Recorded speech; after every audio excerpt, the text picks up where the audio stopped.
Hey, good morning. Welcome to Brunch with Brian, your home investing live stream. Every day I'm here. Today I'm out in the weather. It's a little breezy today. It's a little cold. It's 47 degrees, but it's probably maybe a lot more cold where you are. And I grew up in Minnesota, so I'm not complaining. Today we're going to talk about your financial plan for real estate investing, for home investing. So you maybe what's your position financially right now? Are you going into real estate investing with a nice cushion, with financial reserves, or are you kind of tight on the funds for your investing? This is actually the topic for today's Teaching Tuesday. Obviously, I have a certain amount of time here with you guys on Brunch with Brian in the mornings, but I have a lot more time, a whole hour on Teaching Tuesdays this afternoon. So join me when I can go more in depth on this. But I am going to go a little bit in depth on this right here and give you guys a good idea concept of what the financial picture should be.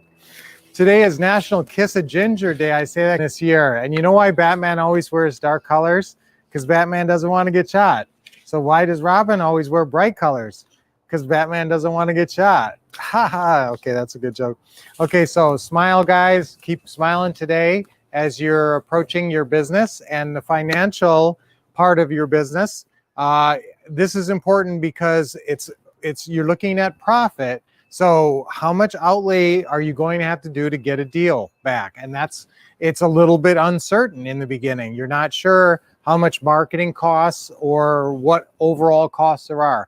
I'm going to break down some of the costs initially. So, ask yourself, write this down. How much do you have right now? How much do you have dedicated where you can put this towards your real estate investing business prior to getting a deal? If if you're brand new, or prior to getting your next deal, if you are in business and currently, getting leads and processing them.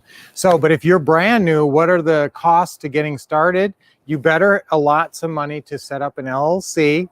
And, if you want to be real picky, you could even set up 2 LLCs. It's a little easier to function because one should be an ownership LLC, one should be an operating LLC with your bank account and everything. And the other LLC should be owning the properties. So if it's cheap, relatively cheap where you are, you're going to set up a couple LLCs. I know I have LLCs in California. I've had them before. They're very expensive and they're expensive to maintain. So if you are, depending on what state you are, that's going to reflect on your initial costs. And you got to get an EIN number, set up your bank account. There's some, minor costs to doing this, but once you get to that point, once you technically have your business established, then what's the next thing that's going to cost you money is getting your social media presence out there and marketing, some type of marketing. People have to be able to call you, find you, know who you are, and you're going to set up some kind of phone systems. So very likely you may set up some kind of an answering service, answering service that's going to be some kind of a monthly expenditure. You might be in some kind of a training situation where you're paying. That's one of the biggest initial costs, frankly, in this real estate investing. You're not buying a bunch of products. So it's not like Amway, which I did, where you have to buy a bunch of product, or Shackley, where I bought a bunch of product. You don't need a store. Now we do have a storefront. We do have a place in a strip mall. That was obviously an initial outlay. We didn't do that prior to getting some deals, though. We were already kind of going along, and then we've got an office. An office is a lot less of an expenditure than you might think, depending on where you're located, what city you're in. So that could be part of your initial outlay. But if you're looking at your financial plan for the future, I want you to project out what kind of profits you can reasonably assume that you're going to make. And so that's where we're going to get it more in depth on that. If you're doing one deal a month, in the creative financing world, your overall profits, you may be getting 20 or 30 or 40 or 50,000 in equity, but that's not cash flow. So that's why you have to be aware in your financial planning. You have to be aware of a couple of things: cash flow and reserves, and when you have projected income coming in. This isn't like you're an engineer. Both my brothers, my dad, and one of my sisters were engineers. So when you're an engineer, you go in and you're going to make a certain amount of money for a certain amount of hours, and that's how a lot of you guys are set up with your current job. where you work a certain amount and you know you're going to get a certain paycheck. So that's why this financial planning is much more important in this, because that is a, absolutely rock solid, countable income. Well, I mean, obviously there's a lot of businesses going out of business now, so nothing is for sure. And I want you to get your real estate business where you can count on that. Now, once you have it all systemized and you have regular lead flow and you have capable people in place, then you can start to count on a certain level of income from that.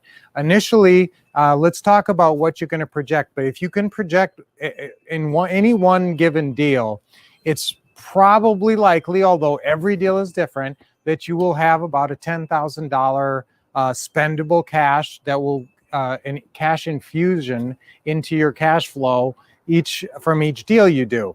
That's because you're going to sell on a lease purchase, and I hope you're getting at least 10 grand down. Now, if it's a $50,000 house, maybe you're not getting 10 grand down, but if it's a $250,000 house, maybe you're getting 20 grand down.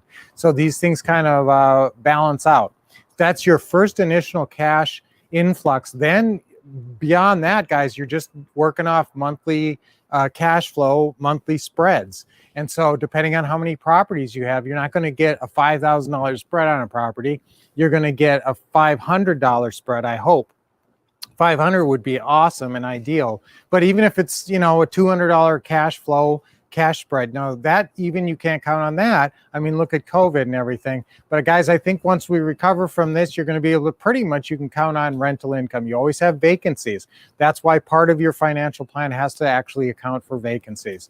So when we talk about on Teaching Tuesdays, if you're not on every Teaching Tuesdays with us, what's going on in your life? Get on these Teaching Tuesdays. Remember, we even have a replay, so you can listen to it at 7 p.m. Eastern Time, 4 p.m. Pacific. And we're really going to go, and I want you ready with your pen, and we're going to be going through a chart of expenses, and I want you to project income and everything when we talk about this today.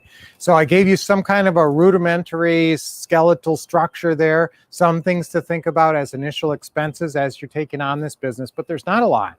Frankly, there just isn't a lot. I mean, setting up your LLC, getting your business cards, that's like cheap. I mean, $100 or a couple $100. So most of these things are fairly cheap to get going, and then you got to spread the word, and there's a ton that you can do on social media for free.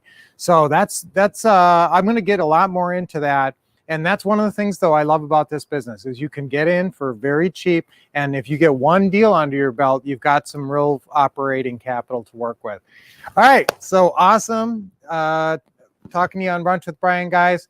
Get back here. Obviously, the assignment for today is be on our Teaching Tuesday conference call at 7 p.m. Eastern, and then we replay it at 10 p.m. Eastern, 7 p.m. Pacific is when we replay it 3 hours later. But definitely get on our call and be with us today, so I can even get more into depth into your personal business, so that you have an accurate financial projection for your success in 2021.